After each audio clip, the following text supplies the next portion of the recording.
Само неколку денови по забраната за лов на секаков дивеч поради болеста африканска чума, диви свињи од Осогово се спуштија во нивите во Кочанско.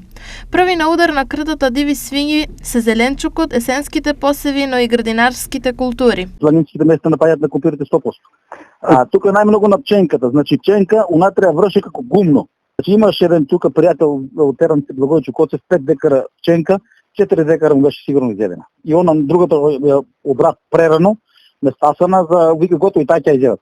Вика ја мислам што е кога да погледам унатре вика како вршено со комбајн вика. Значи он бутне го кластот, значи доле пресече, бутне го изеде го целиот клас и постепено се јаде унатре. Значи тоа не е едно, повеќе доаѓаат сури по 20, по 15, по 12. И тоа имат луѓе многу видувано, мислам големи групи.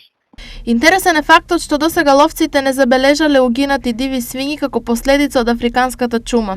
Месото кое го имаат на залиха од досегашните хајки е исправно, покажале лабораториските испитувања.